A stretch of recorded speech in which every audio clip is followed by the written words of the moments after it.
I'm here with Brazilian and Sweden Yes, Swedish. friend, Juliani. Yes.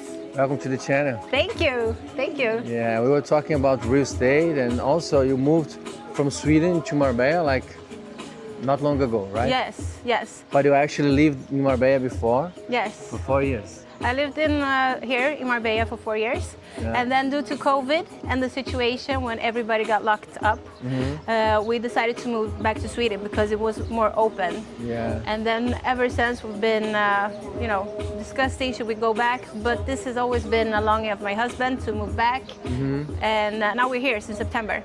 Okay, so you mentioned that you worked in Sweden Yes. as a real estate agent there, right? That's for 3 correct. years. Yes, for 3 years. What's the main difference between there and here? The regulation. Regulation. Okay. Yes, it's regulated. You need a license, unlike here, and you do most of that because here you need a lawyer to do the transaction. Over there, the realtor did that part as well. The contract, everything, the diligence on the properties, everything was done by the realtor. Yeah, in Brazil it's pretty much the same. Yeah. You also speak Portuguese, right? Sim, eu falo português também. Português, muito bem, muito bem. Well, what I see is that, especially here, because it's very international, it's really important to have a lawyer. Yes. Can you imagine a seller from Hong Kong and a buyer from Colombia? So Yeah. how can they understand the language, understand the laws in Spain? But at the same time, we know that the market here is not regulated. Sometimes it's quite risky. Yes. But what can we say about the other differences between real estate in Sweden and in Marbella or Spain? Well, I would say there's a lot of difference, but not only the regulation, but also I think that it is in Sweden everything is dated. You have like a residency registry, so you can see all the residents, even if it's apartments. Okay. You have everything registered. And I think they have something similar here, but there's also a lot of things that aren't approved. So that's a risk, right? Buying here. The risks that you take here, buying without knowing the market, without knowing the proper realtor, without having the correct legal advice, it could be a risky transaction. Yeah, I really understand that. Here sometimes a bit messy. Many agencies advertising different prices. Of course, when you come from a market like Sweden, everything is very straight and very Organized, clear. yes. And I see many agencies like with buyers, especially from Sweden, home run brokers, the Netflix series agency. Yeah. Most of them are from Sweden. Even in the biggest agencies, we see people from Sweden. And how do you see the market from Swedish buyers at the moment? Is it colder than 3 years ago, hotter, moving faster, or how is this? Well, actually, I think that due to the crisis that we're in the world right now, it's been a little bit more cautious. The buyers are a bit more cautious. But in regular, I think that in general, people are loving Marbella. And if you can afford it, it's a good investment because you're not only buying a property, you're buying a lifestyle. And that is one of the things that Swedish people always love, the Costa del Sol, because of the sun. Because in Sweden, we don't have that kind of sun. Yeah. So it's really, it's going to be an ever-demanding group of buyers from Sweden. Yeah. And I know you and your husband, you are living close to Sierra Blanca at the moment, right? Yes. And where did you live before the first time here? Well, the first time we moved here, we actually lived first in Benalmádena for a time. Benalmádena. Okay.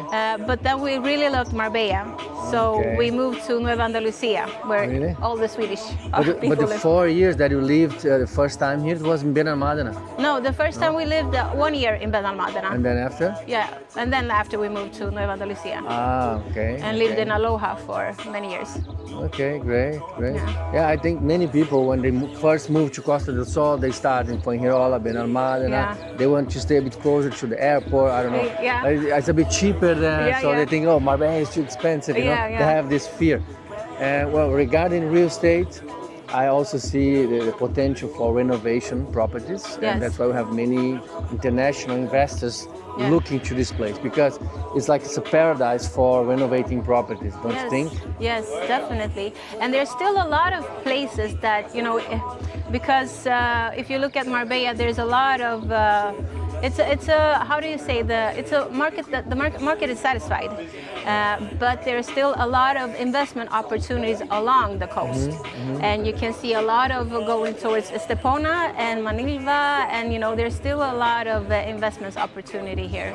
And it's growing, because when I just compare to how things were when I lived here 4 years ago and how it is now, it's ever evolving. Yes, it's amazing the way you see, you look back, you see the improvements. Yes. And every week I say this to my videos, I say I go to the beach, every time you see something better. Yes. Because the potential to grow is huge, especially after COVID. Yes. We realized everything was abandoned, many businesses closed, Yes. and now we are living this other recovering Yes, that's time, true. Yeah, and only like by looking at this area here, I mean, there's a lot of things going on in the last few years. I mean, if you look all the new buildings, all the new construction, and it's an area that is really beautiful. I mean, I love this area here. I was actually considering buying something myself for here in Paraíso because I really like this area. Yeah. Do you still have connections in Brazil? Yes, I Friends, do. family? I will have friends and family there. Not so much in Rio because my family moved to Sweden now, and also here to Spain and to Portugal. But I do have some family in Garupaba, Santa Catarina, Florianópolis. Okay, amazing, Yes. amazing. I love that place. Yes. Well, it's interesting that we met each other at the church. Yes. So sometimes I also show a little bit my lifestyle with my family. Go to church normally every weekend, and we love to meet people like you. Yes. Also a family, beautiful family. And that's why we have to show this to the people watching us, because it's not just luxury and parties here. No, no. We have family life, we have Yes. church. Yes. No? And that is. And by the way, we love the church, no? We love the church, and that Yes. was the thing I was gonna say. That the last time I lived here, I didn't find my community, but this time I did. Yeah. This time I Really? did, yes, because of Wow. all the beautiful people that I met here. It's like on the same good vibration, people that loves to evolve as persons, that has the Lord as the center of life, and that is really important. Amazing, amazing. And that's one thing that you have here in Spain that you don't have that much. It's like the family first mentality. The Spanish people are like that, and the community is like that. Like the society is a very family first oriented place. If you compare it to like other places in the world right now. Amazing. Yeah. Thank you very much, Thank you. Tuliani, to Thank share your experience, your thoughts here with us. We are very grateful for you to be our friends also. You have I'm so grateful close that I met friends you to guys. Natasha. Okay, thank you very much. Thank you. See you at the next video. Que legal, gente.